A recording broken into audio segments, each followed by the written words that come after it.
Welcome back to another re-review. Today we are doing the Hornby James, the red engine. As you can see, there he is. And just like Thomas, if I go into every event that happened with James, I'd go on forever and ever. But all I could say is he's the only red engine in the Steam team.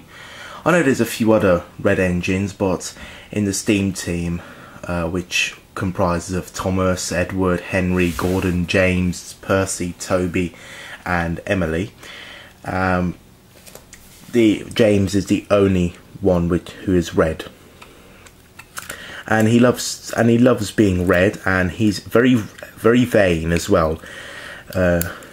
Obviously, because he hates it. If he gets covered in anything dirty, he gets very upset.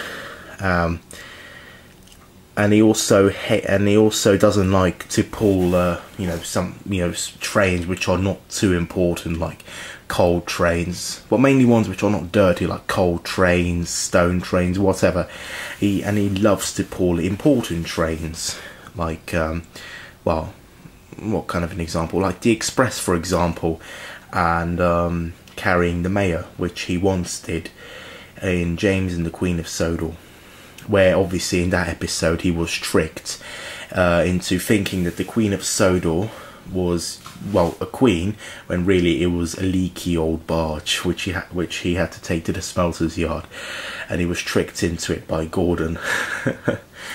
It's just quite a funny episode. It's from season 7. And James, of course, has appeared in all the seasons of Thomas the Tank Engine since season 1. He was introduced in Thomas and the Breakdown Train, where obviously when he had wooden brakes and he rushed past the yards and then crashed into a field, and then Thomas went to help, and that's how Thomas earned his branch line. But then, lots of other events have happened to him, and as I say, if I go into all those events, I'll just go on forever. So, which means we shall just look at the detail.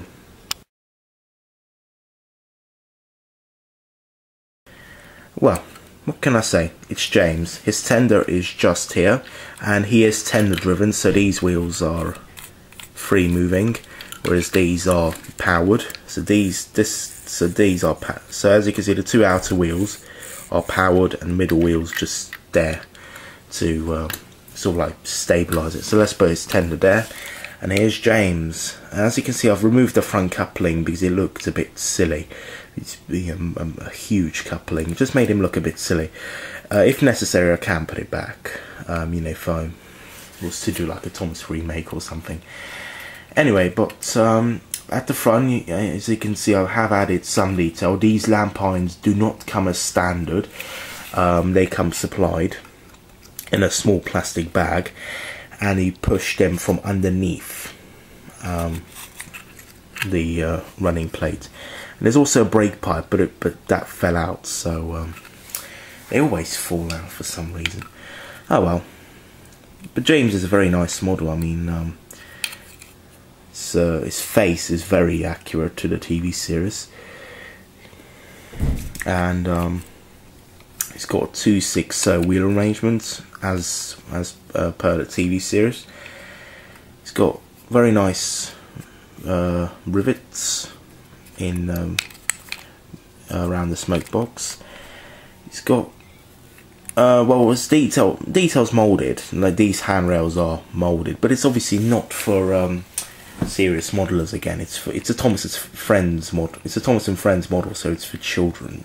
Really, anyone can buy it, of course, but it's aimed at a younger audience. You get rivets on the cab side as well, and in the cab you see I have added 2 crew members. Fireman seems to be shoveling coal right into. I can't get the shovel line up. Oh, who cares? You can see there's a bit of cab detail. There's the firebox and a few piping, but there's not an awful lot. And there's the pickups to the tender, because even though he's tender driven, these wheels do pick up power. The very nice silver dome which James has, and safety valves. I don't know what that red thing is there. I'm not too sure if that's supposed to be a whistle, but it can't be, because of course, as we all know, James's whistle is on his cab roof, and it always sticks out like that. Yeah, and this is based on I think it's a Midland Railway Class 3F or something. I'm not too sure, but it is based on an old model. This, but they had to extend the front running plate. You can see there's a bit of sorry. You can see there's a bit of seam. There's like a seam there, which obviously shows how they extended the running plate to make it look like James and to add the front wheel. But James in reality is based on a class, I think it's a class 28 steam locomotive from the, I'm not too sure what railway, but I think Lancashire and Yorkshire Railway, I do believe. Not a class 28 diesel, which is what Boco is based upon, but there was a different kind of class 28 steam locomotive. But I'm not exactly too sure what James is based upon. But I think that is what he's based upon. If you know, then just leave your comments below. Right, so I think that's enough of James. Now let's look at his tender, which is heavy because it has the ring-fueled motor in it. It's DCC fitted as well, also done by my local model shop. And if you're wondering, no sprung buffers. You wouldn't expect sprung buffers on this model, which is for children. Tender's quite nice. It's got quite the coal's quite nice. It's got a handbrake there where the coal comes out, and the pin which slots into that hole on the engine, well, on James. Massive coupling again, and quite nice. You do get fair handrails here, and the water filler cap, and of course number 5.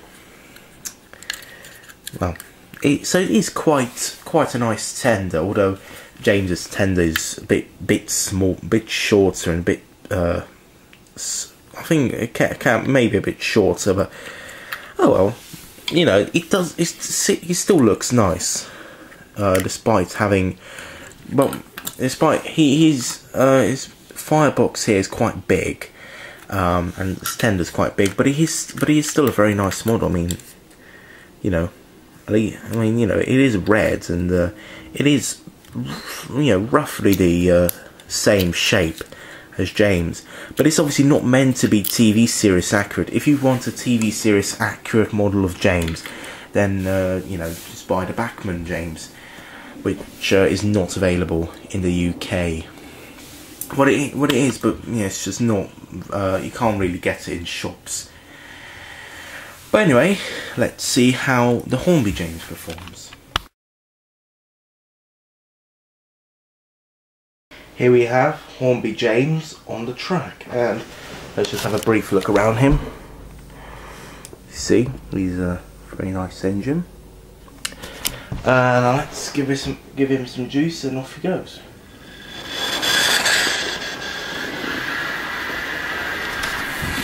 And there he goes. Oh, kind of derailed there.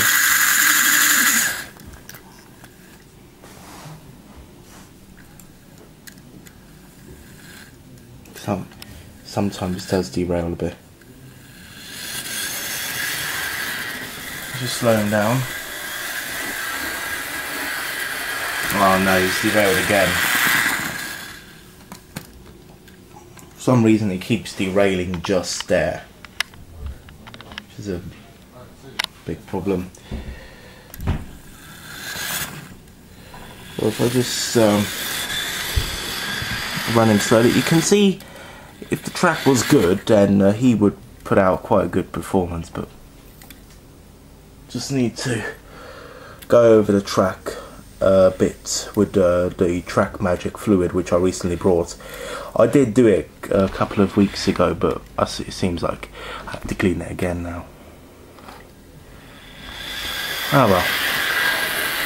So yeah, he does put out quite a good performance, despite the fact that he keeps derailing. Oh goodness sake. Never have I had so much trouble in re-reviews. Oh well. I think we should just end it, really.